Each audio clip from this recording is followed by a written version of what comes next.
What's up, everyone? Welcome. We are live right now in Cannabis, and if you're watching us on YouTube, thank you so much for joining us on YouTube. Make sure to like this video and subscribe to the channel. We have a great episode for you today. We're joined by two gentlemen from HLG Lighting. We're going to be talking all about lighting and how you can light up your own tents at home, how to just set up everything, in particular at home. We want to talk to our home growers and really help you guys out and get your setup good to go so that you can grow the best flowers possible. But before that, I need to give a few folks some shout outs. First off, shout out to everyone in our cannabis community. Like I mentioned there at the top, we live stream every one of these interviews when we do them. And the folks in our cannabis community can join us live. And then we do giveaways at the end of the live streams. So if you want to be a part of that, join us in the Cannabis app. Search Cannabis in the App Store. Download the app and use the code GROWERSLOVE for 50% off your first month. We really appreciate your support. It's kind of like Patreon. It helps us keep going, helps us send out cool packages every month to our supporters and things like that. So we really appreciate it. Also, you'll notice at the bottom of our screen, we've got a rotation of ads. Those are shout outs to our supporters, our monthly advertisers or sponsors. So shout out to Lost Coast Plant Therapy. If you need some spray at home to help you with mold, with bugs, things like that, check out Lost Coast Plant Therapy. We did a couple great episodes with Dirk at Lost Coast Plant Therapy if you want to learn more about the product. But just in a nutshell, it's a great organic product that you can spray all the way up to harvest. Basically, I've even sprayed it at harvest to fight things like botrytis and things like that. So check it out, lostcoastplanttherapy.com. Also, shout out to SacredThreeMushrooms. JR was just talking about how he's starting his mushroom journey. So if you want to start your own journey with fungi, look up SacredThreeMushrooms and you can buy yourself a home grow kit for like $80. They send everything in a box to you and you can get started. And they even have links on their site to spores and things like that if you want to get some of those. And then shout out to our friends NeptuneSeedbank and TikiSeeds. JR, do you want to update us on the latest from those guys? Yeah, it looks like Tiki has a galactic grapefruit bounty. And so if you've cracked a galactic grapefruit out there and you think you find something that's amazing, if you get a hold of Tiki at the TikiCuts.com, they're going to give you a bounty for your find. So what's happening is these breeders are starting to realize the value of their pheno hunting amongst their community. Now they don't have to have 100,000 square foot places to do these massive pheno hunts. They could just have their fans and followers do it for them and their community members. So that's proven to be successful for breeders out there. And so Tiki's doing the same thing. If you find a good cut of that, hit him up. And then Neptune, he's featuring breeders. They're called Dying Breed Seeds, and they're really prolific right now in creating amazing strains for hash, which seems to be something that's really pushing the industry right now. Rosin and high-end rosin seems to be what a lot of people are gravitating towards. So check out NeptuneSeedbank.com under Dying Breed Seeds. We featured one called Dirty Shirley. That's Cherry Larry #2 by OG Eddie. So check them out. It'll be a good one, I guarantee. Awesome. Well, now that we've talked all about how to get some great genetics, now you can take those great genetics and you can grow them at home. And this show is going to talk all about how you make sure that you've got the best lighting situation, like I said, to maximize your potential there and really take things to the next level and get you some great flowers at the end of the day that you can enjoy with you and your friends. So today we've got Michael Brock and Amit from HLG. JR, you like to start things off, so I'll throw it over to you to get things started. Well, we always like to start our guests off by asking them, how they fell in love with the plant and how it got them to where they are today. And I'm really stoked to have both of you on here because Amit, I haven't got to hang out with you much. So I'm really curious to hear both of your stories. So I'll start with you, Brock. Go ahead and give us a little insight on how you fell in love with the plant and how you got started on your cannabis journey. Yeah, absolutely.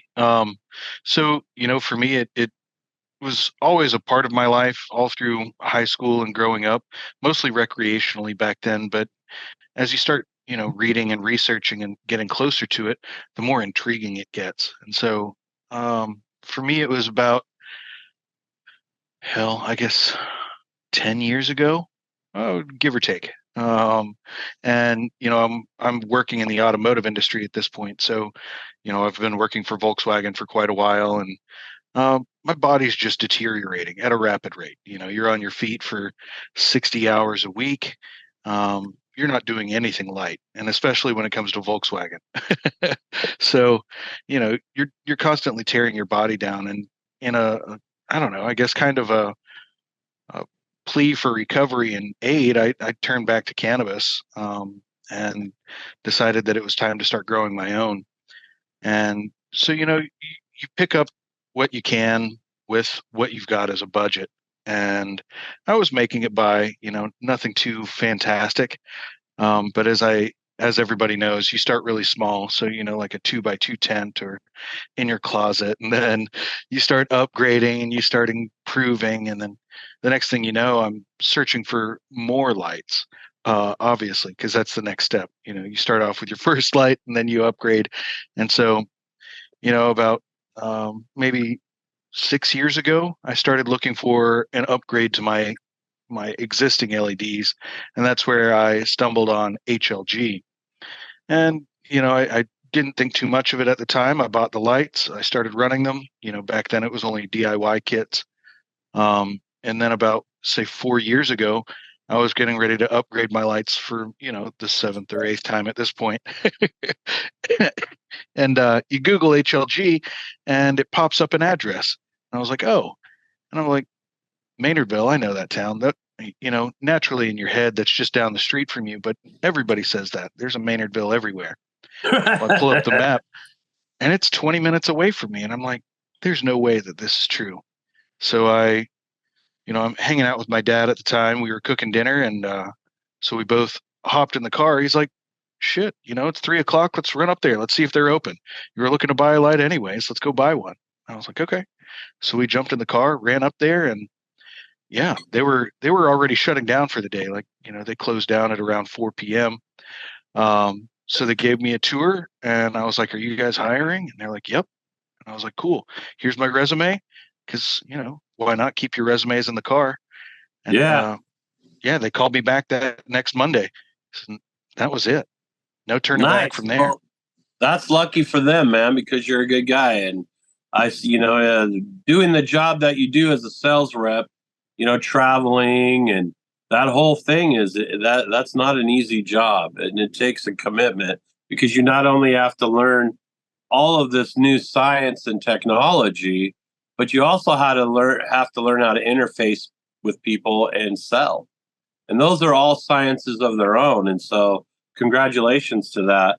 So I guess I'll move on to Amit. Tell us how you fell in love with the plant, and tell us about your journey and how you got into engineering lights.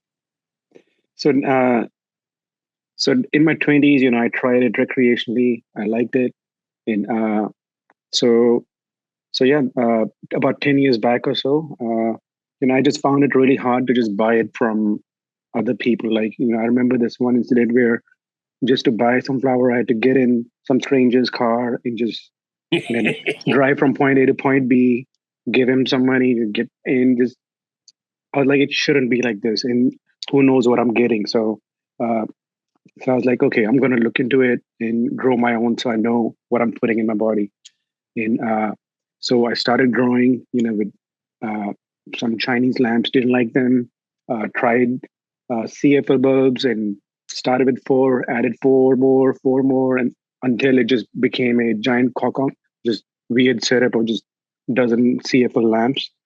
And but through that, what I realized was that just I found it really just therapeutic, just growing cannabis, and the way it grows, the smell of the terpenes, and how fast it grows, the structure of it, and is just beauty, in my opinion. And so I loved it.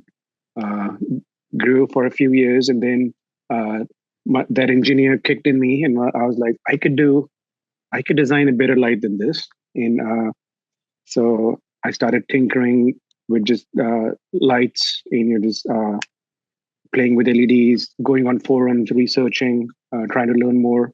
And then, then that's how the company was started. First Northern Grow Lights, and then I met my partner Steven, who started Horticulture Lighting Group. And as the business grew, there was a point at which I decided not to grow because it was not. I moved to Ohio, and it wasn't legal there. So, but Ohio went legal just last month. So I'm excited, to resume my hobby legally. Nice. Yeah.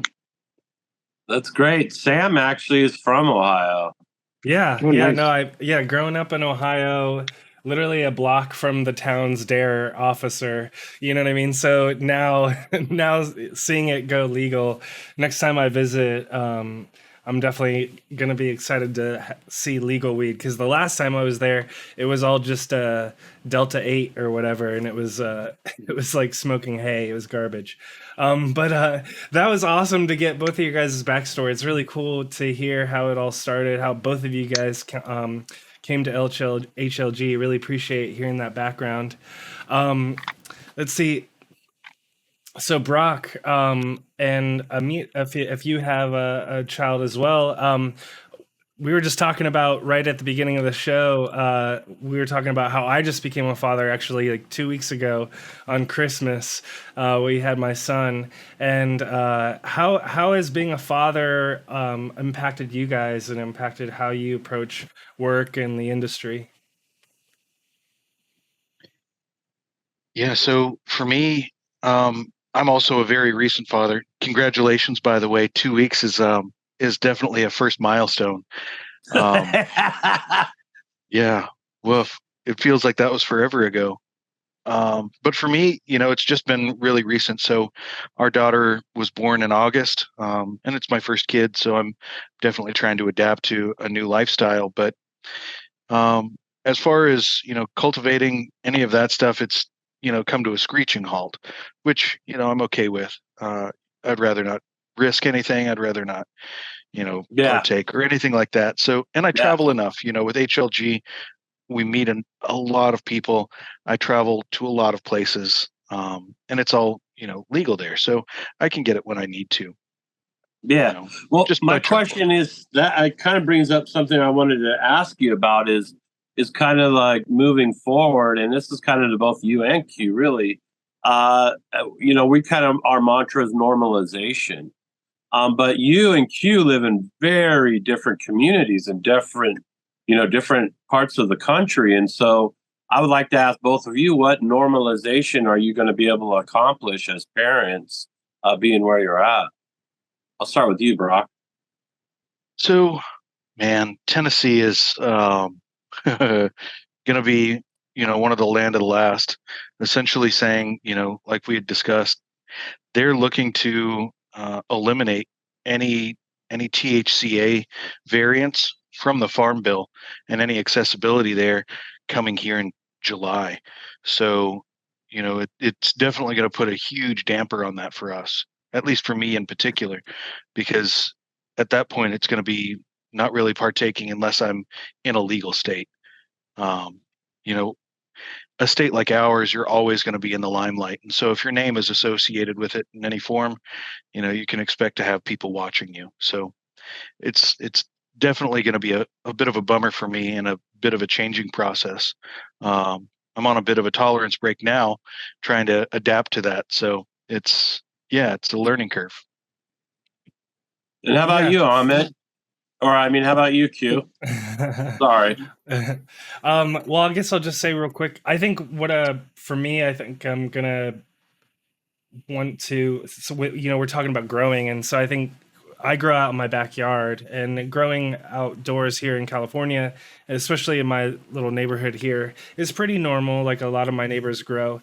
So I think that'll just be an interesting thing for me to experience of how do I teach this little person about this plant that is different from everything else that we grow, but it's still just a plant. It's just the same as tomatoes, but it's not like we have to treat it, in a different way. We have to maybe talk about it differently outside of the house or whatever it might be. That's going to be an interesting thing. Haven't had to do that yet because I just have like a 2-week-old, but it's an interesting concept or problem to me that I'm going to have to figure out how to approach that. How about you, Amit? So, I had a small plant in there, it came last month, and my son is about 6 years old. He goes in and he just sees the plant as just any other plant. So they don't have a concept of just judging, hey, this is illegal or what is this? They don't know all that. So it comes to more about educating your wife that just touching the plant is not gonna just be harmful for the kid. But yeah, later in life, I can imagine that you have to really teach your kids, what this plant is about in the right way. So yeah, just like Brock, when I had my son 6 years back, I stopped growing as well. Took a break from it, and I'm going to resume again. But yeah, just with the business growing and just raising a child, it's not easy. And just back then I had 2 jobs, the business and my day job, and just couldn't find time to, pursue my hobby anymore. Yeah, I had, people probably wouldn't imagine, but I took a 7-year break myself from growing because at the time they would not only just smash down your door, they would take your children, and they wouldn't give them back to you. And that was a price that my wife nor I were ever willing to pay. So I took a 7-year hiatus until 2003 when Oregon went legal again. And then I was able to start growing medically again. And then I started having those conversations with teenage kids. And that was a little rough with my wife. She was not really wanting to hear that at all.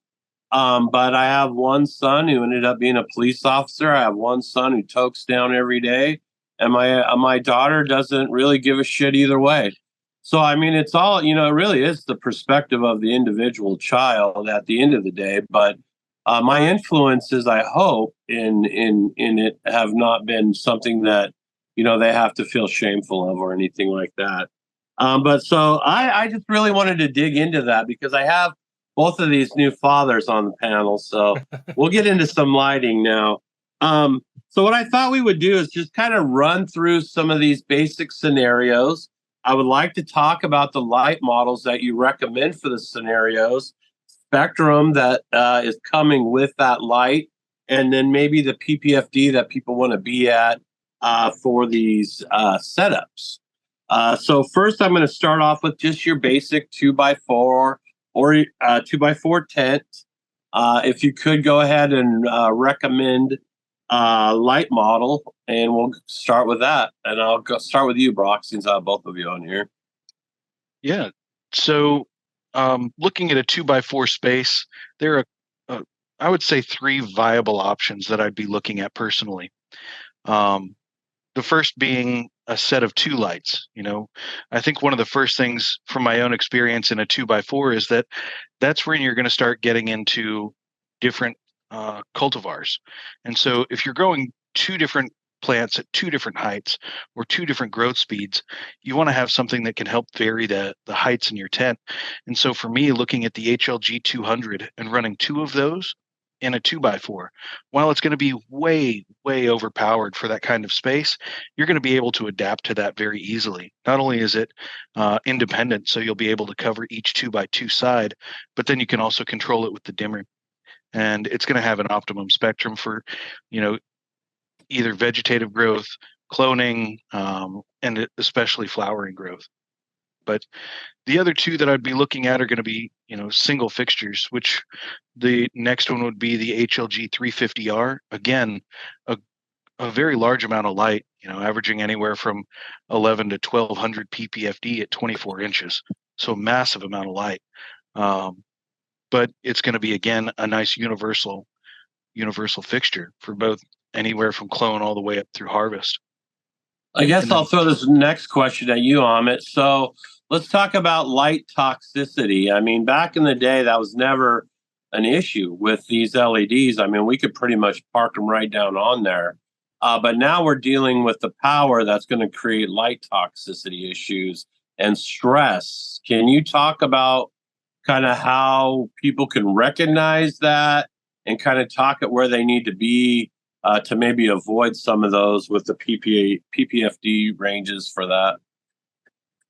So I run into that problem, myself quite frequently. That I have all the light that I ever need, and I just like to just crank it up all the way, just thinking that that'd be the right thing. Just blast them with light. But there's a consequence to that. If you're growing in like organic soil, you really don't need that high level of PPFD. And if you're not taking care of your plants every day, all that light is going to do more damage than good. So you should strike a good balance between that. And I think for my style of growing, how much time I put into my garden, I saw around 700 ppfd was plenty. I wasn't putting in a CO2 supplementation, so I had good luck with even like 600 ppfd, as low as 500 in the corners. And then but yeah, Brock can tell you more on the optimal light levels with CO2 supplementation. What do you think, Brock? So, I think one of the things, and I hate to use this phrase because I feel like it's kind of a cop-out, but it's going to be very cultivar dependent. You're always going to run into a strain, and we've had them out there that can just drink light for days. No matter how much light you throw at it, it's good. But you've also got some that just end up being, sensitive. I would say, sensitive. especially at younger ages, it seems like earlier in veg and in veg, they seem way more sensitive. And I almost wonder if it's because of the duration and the DLI that they're being exposed to, where you could probably cut your, instead of the 18 and 6, you could maybe, not go that. I mean, I could imagine 24/7 with a 350 and a 2x410, it would just be roached out. Well, and to what you were saying, autoflowers are a very similar thing to that because their DLI, you can run them for, I think the optimum cycle for that is 20 on, 4 off.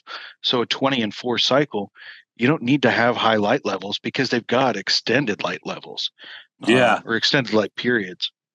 So, before you start introducing CO2, which is just going to be kind of like a turbo boost for your plants, make sure that you have all the parameters in your grow lined up. Make sure your temps are good. Make sure your humidity is good. Make sure your pH meter isn't, finicky. All of those kind of things, because they're going to play a drastic role when you start adding in CO2.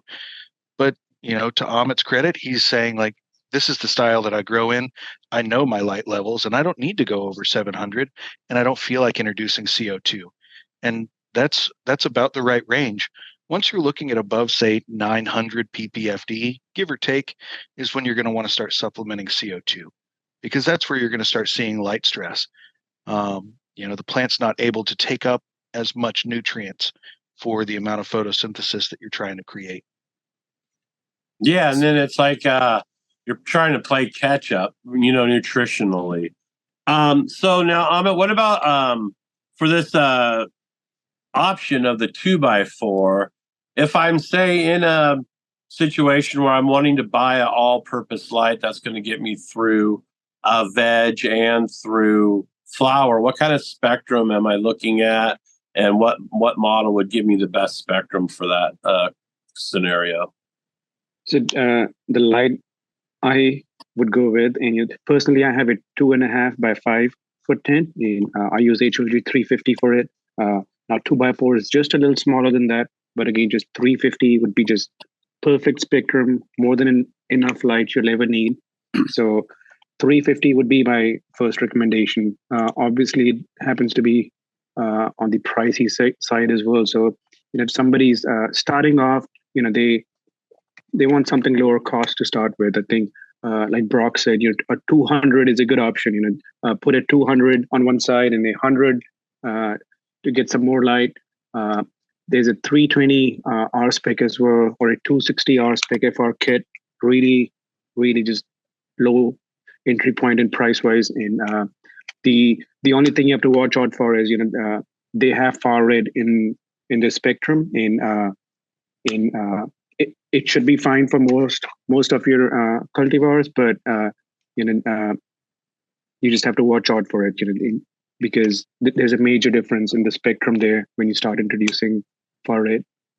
So on the topic of those kind of more budget-friendly lights, I guess, could you give folks an idea of what that sort of entry-level budget should be? Because where I'm coming from with this question is like, I'm on various grower subreddits and I'm on the Facebook groups, and you see all the time people will post a screenshot of some like $90 light from Amazon, and they're like, "How will this work?" And so yeah, could you I guess give people an idea of what's a good entry level budget, and then also if you could maybe speak to a little bit of like why it's worth it to add on a couple $100 or whatever it would be to get that light that's going to be quality.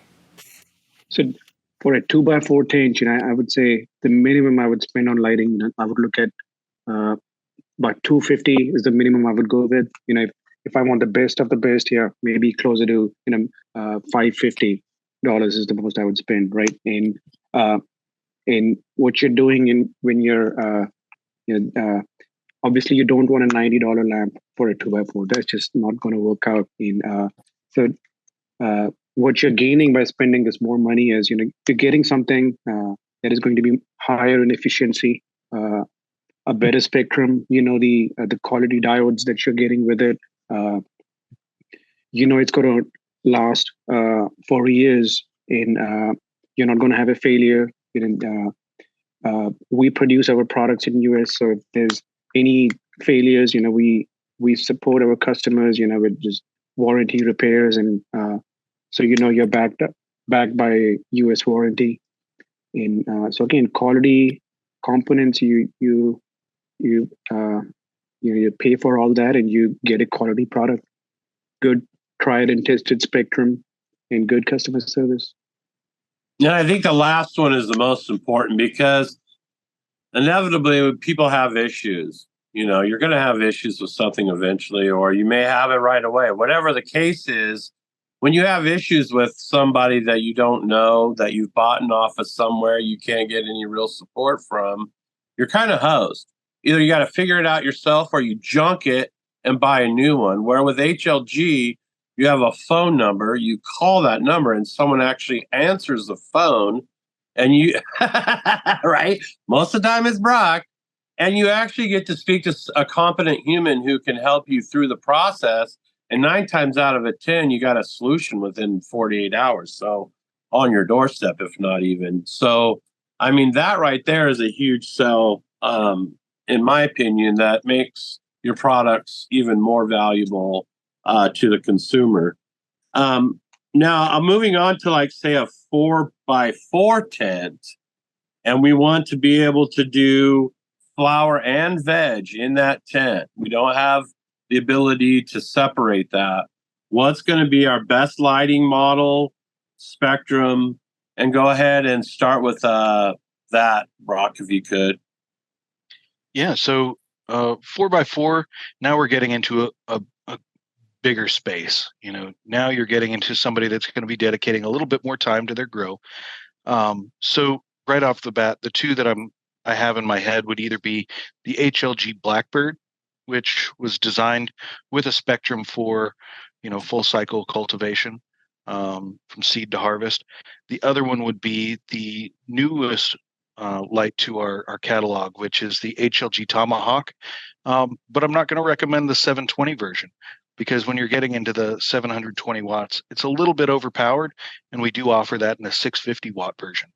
So, instead of trying to oversaturate that area, just save yourself some money, go with that 650 watt version. And so that kind of begs the question, when you're and I'll direct this to Amit. When you're a LED company and a lot of the driving force is efficiency and breaking those barriers of physics, do you find over time that sometimes you might lose out on spectrum if you're trying to achieve some of those goals that might be best in, say, a flowering situation? So, if you just chase that goal of efficiency, then you'll end up with a spectrum that is mostly red, or you'll end up with something purple. And so you're going to obviously lose on the spectrum. You're not going to end up with a good spectrum. So what we try to do at HLG is we try to just have a good level of white as a base, and then we add the right amount of red to it. Some of our lamps have more red than the other, so that's one of the differences. So yeah, so I think for a 4x4, this Tomahawk 650 is a great option. Brock mentioned about the Blackbird. People love that in a 4x4. That's been a fan favorite for a long time. I bet you guys have sold a lot of those Blackbirds. Yeah, it's a unique lamp. It's totally different than all the other lamps we sell are white in color, and just there's a group of people that just absolutely love Blackbird, and So a question that I just kind of came to mind is, because I'm used to growing in these kind of smaller tents. I'm used to my first real tent that I spent a lot of time with was a 3x3 tent, and just recently got a 4x4 that I'm trying to figure out how to fit into my life. But as I kind of move into these bigger spaces, is there anything that is different about how I do lighting? Because like in a 3x3 or a 2x2, I just string up the light, plug it in, and I put it on a timer. But as I kind of upgrade or kind of level up my grow and move into bigger spaces, are there any other sort of variables that I should be thinking about as I kind of set up these lights, or I just go on to your site and buy a Tomahawk or whatever? Are there other things that I should be thinking about? So I think from a 2x2, 3x3 up to 5x5, or even 5x10, you're fine. You're just dealing with just two lamps at the most, and you just need two outlets or a power strip. And it's really when you start moving from a tent to a bigger room, when you have 4 or more lamps, then what we have is we have this daisy chain feature capability where you can connect, let's say, depending on your breaker size, you can connect up to, if it's 240, 20 amps, you can connect up to 5 lamps on a single outlet. So that makes the cabling on the AC side a lot easier. And then when you have that many lamps, you can also start looking into how to control them using a controller such as Trollmaster or Brock. What's that latest controller that we added to our catalog? Telos, yeah. The Telos Growcast. Yeah. So controllers. So it's really when you start moving into a bigger room that just you can do things in a different way to control your lights better, and just That kind of moves us on to the next segment, where we're going to kind of break up rooms into veg and flowers. So if I'm in a larger room, or not, or maybe larger, if I'm going in to like a larger space, say a basement, I've got a good 10x10 veg or a 10x10 tent, and I'm looking to set that one up as veg only, what is going to be the best lighting option to where I'm not pushing them so hard that I got to really worry about, I just want a light I can hang and bang out really good veg quality light? So one biggest difference is that when you're vegging, you don't want the light to be as powerful. You want to spread that light over a bigger area, right? Because you're not targeting, let's say, 1,000 ppfd. You're targeting 500 or lower. So depending on the grow area size, if it's a smaller tent, just a bunch of HLG 65s or 100s would be a great option. once you start moving into, let's say, 4x4, we have a lamp called 250 Veg Pro, and that's a great option. It has a really just awesome spread. So if it's, let's say, a 5x5 Veg tent, I think 2 of the 250s would be a great idea. In a 4x4 tent, if you're vegging, I think we can get away with a single 350. Again, an HLG 350 for that 4x4 veg. Easy. And, I would say easily. Yep. Very easily. Okay, so now we might as well move on to our flower only room. If we're just banging out flower, and I can make my own recommendations, but I'll let you guys make them first. Well, I'm totally confused. We have so many product options that, Brock, you're going to have to help me with it. Yeah. So, when we're looking at, say, flower only, there are going to be some different parameters and growing styles that are going to go into this, because this is going to largely determine the spectrum you're looking for. For a lot of growers that we're working with right now, especially on the organic living soil side, far red is a huge, huge advantage, because it allows the plant to demand more from the soil. And so if you're able to control your soil environment and provide, the battery all the power that it needs, then it'll provide for your plant.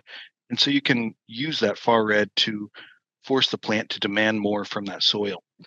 So we see a lot of advantages there with that far red in, organics. And then when we're, looking at some of the synthetic grows, where you're going to be hitting some higher ECs, you've got, CO2 supplementation.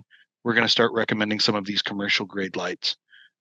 So like the HLG Scorpion Diablo or the Scorpion Diablo X are going to be 2 really huge contenders in that market, as well as that Tomahawk 720. Now, these lights are going to be viable for both veg and flower. And one of the advantages to that, say you're running the 350 in veg and the Scorpion Diablo in flower, is that you're not going through a spectral change when you do your transition.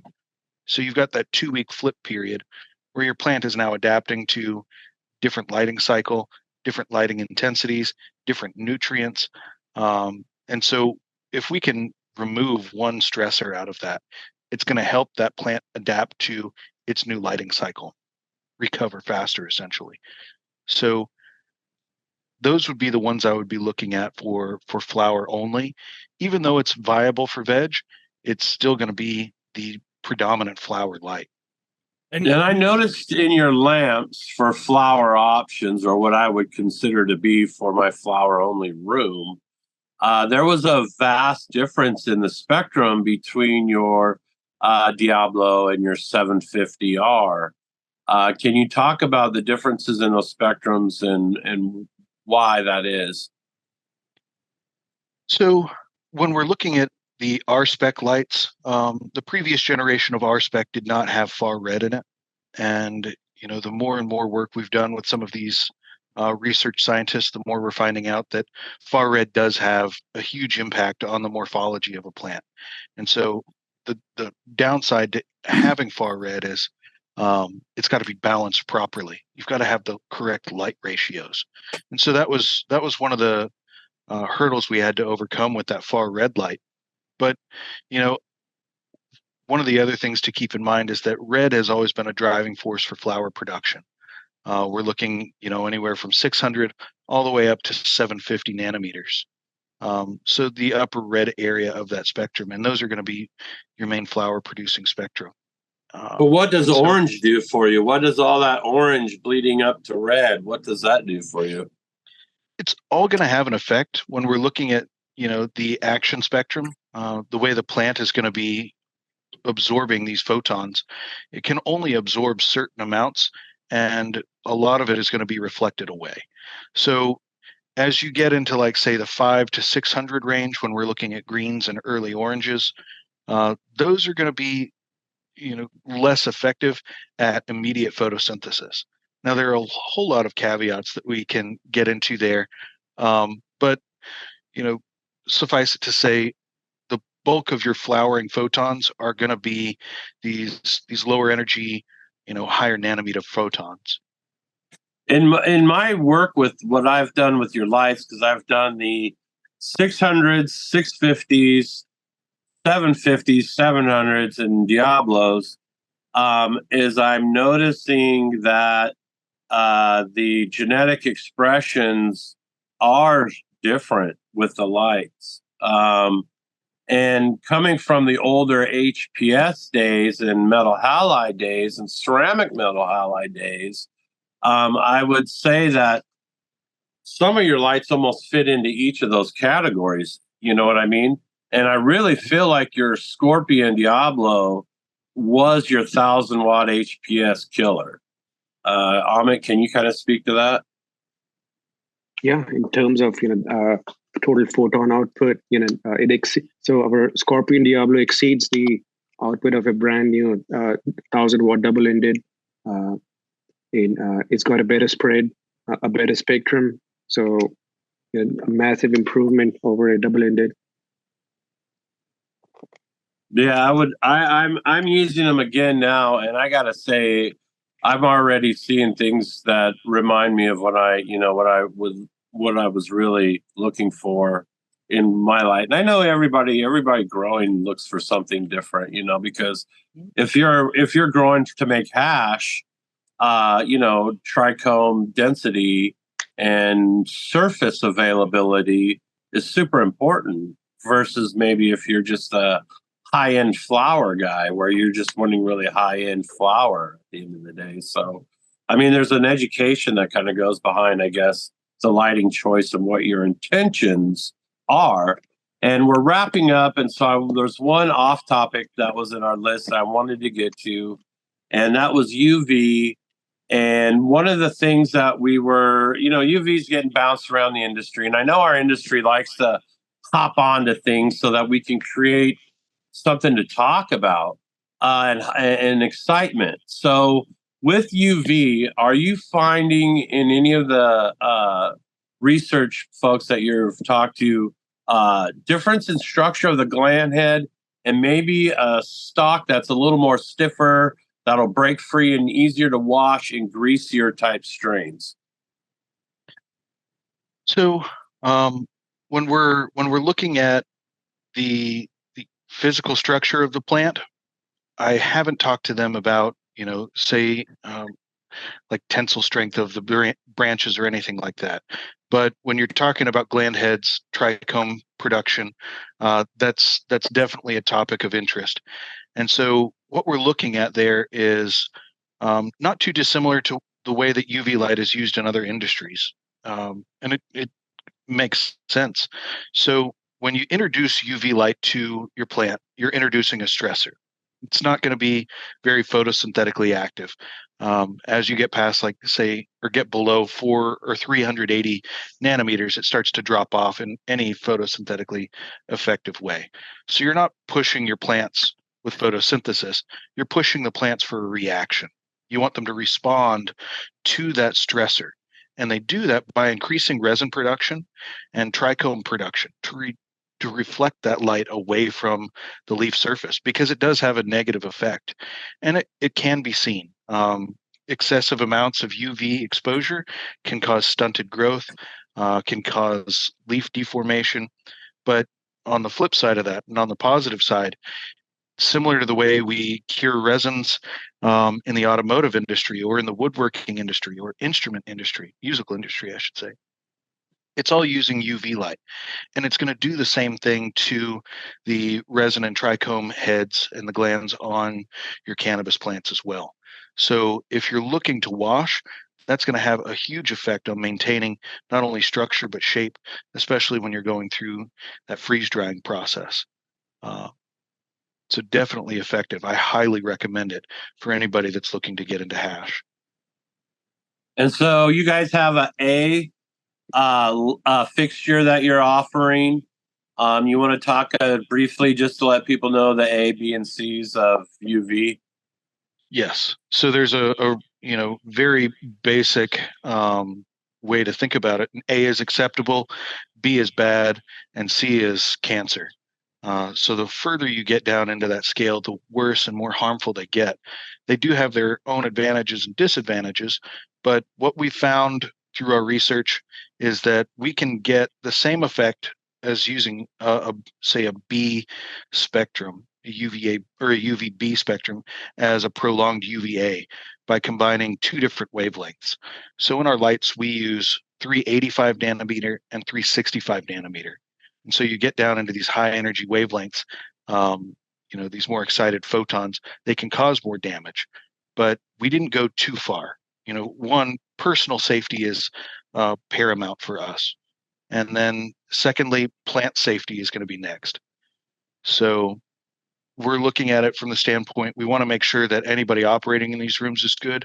And then a 12-hour exposure to this UVA spectrum we've created isn't going to have a negative effect on the plant.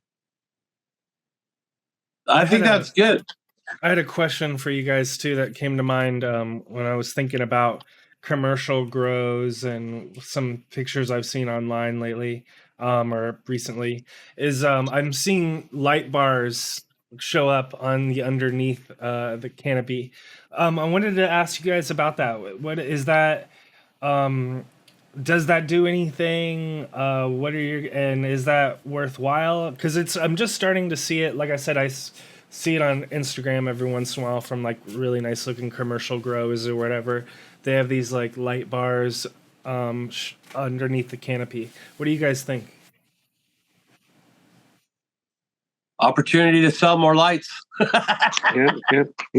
We discuss that at least once a week, and I think this week we were talking about it Thursday, Friday, 2 days. Yeah. So, we have been looking into it. Some of our customers are testing it, and Steve, my partner, he's building a prototype. We sell Tomahawk as a bar fixture, and we're kind of modifying it to see if we can use that. Make a under canopy light as well. And so the interesting point, my partner Steve brought up was that on the top of the canopy, you're bombarding it with a full spectrum. And green is the one that's really penetrating into the lower canopy, right? So you have your A buds on the top, and then so this under canopy light. The theory is that you have more A buds. Even your lower buds. Would have the same color as your top buds, if it's purple, and just you have a more of a an A product. So spectrum wise, we're looking into what would be the right spectrum from for supplementing the light from under the canopy. But we think more blue, and some red, a little bit of green as well. So. We think there may be some benefit to it, and we're researching that as well. That's cool. And is that what growers are seeing out in the field, if so to speak? The people that are actually doing these under canopy lights, are they finding that those lower branches or lower nugs that are usually your smalls are just shit that I just throw away pretty much? Are they finding that they're getting some good sized nugs now? So again, just it's still being, I think, evaluated. There's no, I don't know if anybody has done, solid testing on it yet, to see the impact on the yield in the, the type A flower. But, we posted like recently a commercial customer spotlight on our YouTube channel from Artsy Cannabis. And, you can see in that video with HLG lighting, even the your lower buds are just really good and healthy, right? That's cool. So yeah, the jury is still out. We'll see if this under canopy light is just because I know people used to do they used to do side lighting. I used to see that, but never really strong under the canopy lighting. And I can kind of speak to the color aspect that you mentioned, because if I'll have a fan leaf lay on another one, this one will be blacked out purple, but where you remove the fan leaf that was laying on top of it, it'll be green underneath. So I can say that if you have that kind of lighting underneath, you will get that more uniform coloring throughout your canopy. I could say that makes total sense as well. And And color seems to be a selling factor again. You know, it's like people want those blues and purples and reds and beautiful. And so one of the other questions topics that I wanted to bring up is the people are now looking at light recipes and also lighting that has the multi-diode lens lighting to be able to mimic more spectrum changes throughout the flowering cycle. Is that something that HLG is looking into as well? And how are you addressing those folks that are wanting light recipes? Brock, any thoughts, or you want me to take this one? When you're looking at multi-diode lenses and lighting recipes, it's a very large expense. Getting a lens to match your current diode setup, and then over the whole, try and direct that, focus using a lens to focus your light to the canopy it takes a lot of research in and of itself, because as soon as you start trying to pass photons through any substance, you're going to start losing efficiency. And so I won't say that HLG is not looking into it, but we have looked into the reflectors as an alternative to that. Our light loss with the reflectors has been reduced by about 18% in an open space. If you're in a grow tent where you've got reflective walls, the reflectors aren't going to be a huge advantage. You're going to gain about maybe 3% in that environment. But when you start getting to the commercial sector, where you're going to get light loss and overlap and bleed off, all of these things can be corrected by focusing your photons downward. And without having to go through a lens, without having to go through the engineering of creating that, we can kind of pass that savings on to the customer. As for the lighting recipes, it's definitely something HLG has played around with for a lot of years, where, we've adapted over time. We started out with, white diodes, no reds on the boards at all. And then we find out that including high-powered reds like 660 are advantageous. So we go to an R spec, which is the early R spec, and then the B spec, knowing that blue is good for veg and red is good for flower, and, just a basic terminology. But now we're moving away from that to try and find universal spectrums similar to sunlight that are going to be good all the way through the grow from start to finish.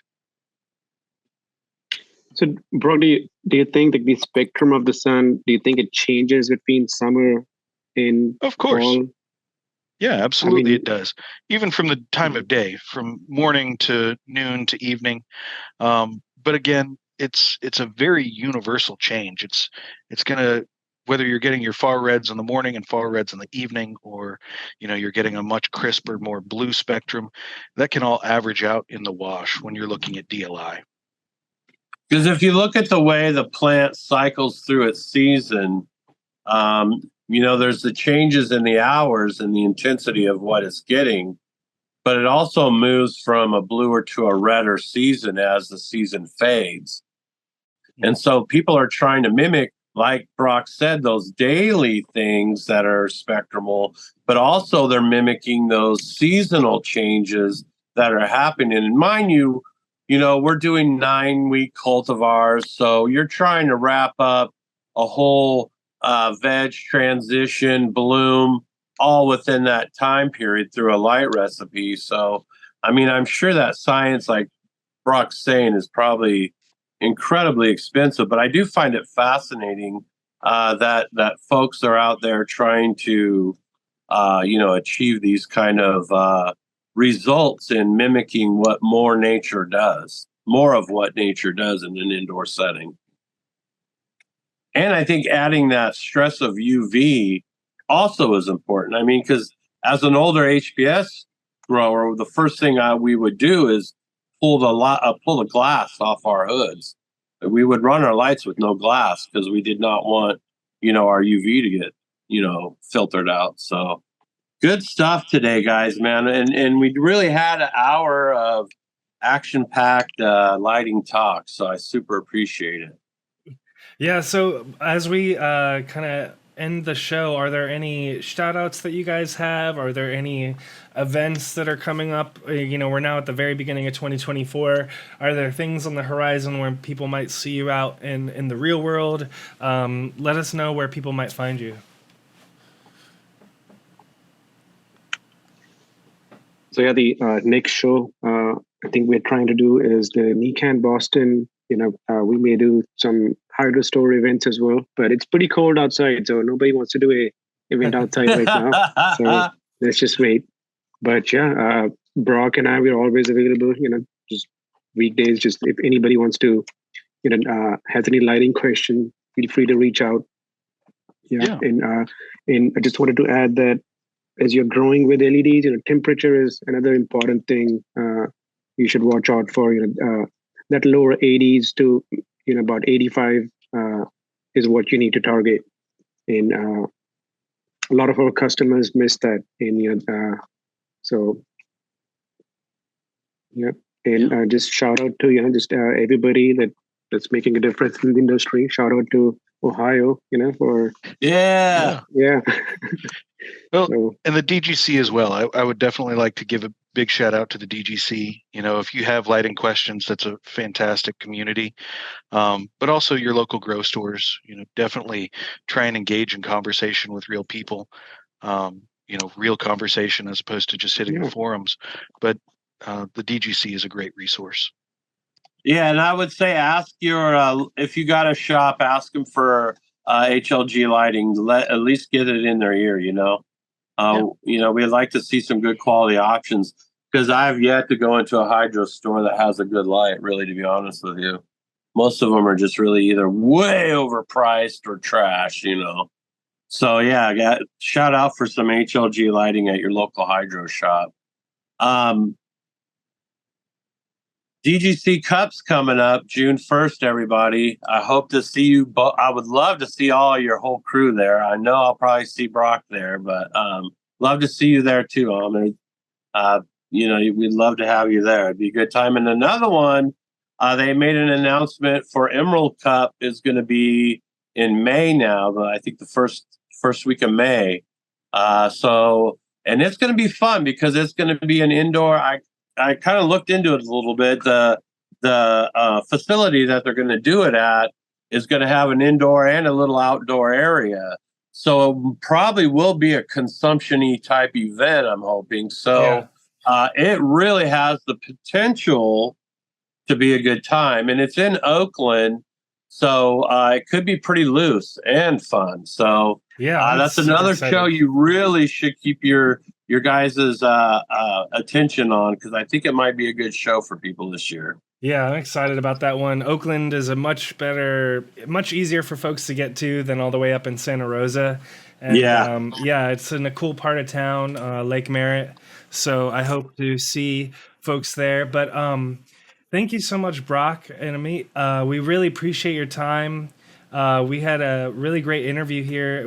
I appreciated you guys talking through the different grow spaces. Like I said, I mostly grow in small amounts of space, so it was really helpful to hear like the different lighting setups. And in our community, we have people with all sorts of different space sizes and budgets and whatnot. So I appreciated you guys going through all those details.